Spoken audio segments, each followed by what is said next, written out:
2041 സംസ്ഥാനം മുസ്ലിം ഭൂരിപക്ഷമായി മാറുമെന്നാണ് അസം മുഖ്യമന്ത്രി ഹിമന്ത ബിശ്വ ശർമ്മയുടെ പുതിയ വാദം.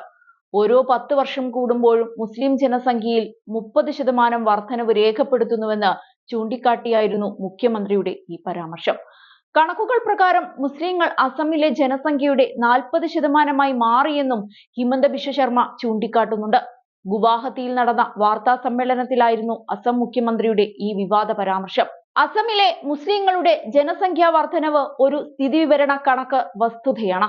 മുസ്ലിങ്ങളുടെ ജനസംഖ്യാ വർധന നിരക്ക് ഹിന്ദുക്കളേക്കാൾ വളരെ കൂടുതലാണ്. ഈ നിരക്ക് തുടർന്നാൽ 2041 അവർ ഭൂരിപക്ഷമാകുമെന്നായിരുന്നു ഹിമന്തയുടെ പരാമർശം. ഇതേ കാലയളവിലെ മുസ്ലിങ്ങളുടെ വളർച്ചയുമായി താരതമ്യം ചെയ്യുമ്പോൾ ഓരോ 10 വർഷത്തിലും ഹിന്ദുക്കളുടെ ജനസംഖ്യ 16% മാത്രമാണ് വർദ്ധിക്കുന്നതെന്നും അദ്ദേഹം ചൂണ്ടിക്കാട്ടുന്നുണ്ട്. അതിനെ സാധൂകരിക്കുന്ന കണക്കുകളെക്കുറിച്ചും അദ്ദേഹം വാർത്താ സമ്മേളനത്തിൽ വിവരിച്ചു. ഹിന്ദു ജനസംഖ്യ 16%-മാണ് വർദ്ധിച്ചത്. 2011 അസമിലെ ജനസംഖ്യയിൽ 1.40 കോടി മുസ്ലിങ്ങളായിരുന്നു. ഓരോ 10 വർഷത്തിലും മുസ്ലിം ജനസംഖ്യയുടെ 30% വർധനവുണ്ട്. ഓരോ ദശകത്തിലും മുസ്ലിം ജനസംഖ്യ ഹിന്ദു ജനസംഖ്യയേക്കാൾ 16% കൂടുതലാവുന്നു. അതായത് ഓരോ ദശാബ്ദത്തിലും 22 ലക്ഷം മുസ്ലിം ജനസംഖ്യ കൂടുതലായി ഉണ്ടാകുന്നുവെന്ന് ഹിമന്ത ചൂണ്ടിക്കാട്ടി. അസമിലെ മാറിക്കൊണ്ടിരിക്കുന്ന ജനസംഖ്യാ കണക്കുകൾ വലിയ ആശങ്കയുണ്ടാക്കുന്നുവെന്ന് പറഞ്ഞ അദ്ദേഹം മുസ്ലിം ജനസംഖ്യ ഇന്ന് 40%-ത്തിലെത്തിയെന്നും 1951 ഇത് 12%-ആയിരുന്നുവെന്നും പറയുന്നുണ്ട്.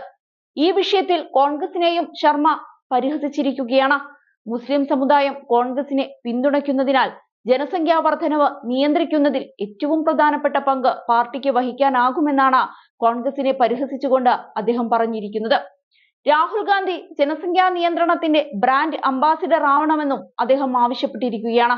രാഹുൽ ഗാന്ധി ജനസംഖ്യാ നിയന്ത്രണത്തിന്റെ ബ്രാൻഡ് അംബാസിഡർ ആയാൽ അത് വളരെ വേഗത്തിൽ തന്നെ പ്രവർത്തിക്കും.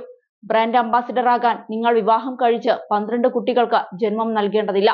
നിങ്ങൾ ഇന്ന് ഒരു മുസ്ലിം ഗ്രാമത്തിലേക്ക് പോകൂ, അവർ നിങ്ങളുടെ വാക്കുകൾ കേൾക്കുമെന്നായിരുന്നു മുഖ്യമന്ത്രിയുടെ പരിഹാസം.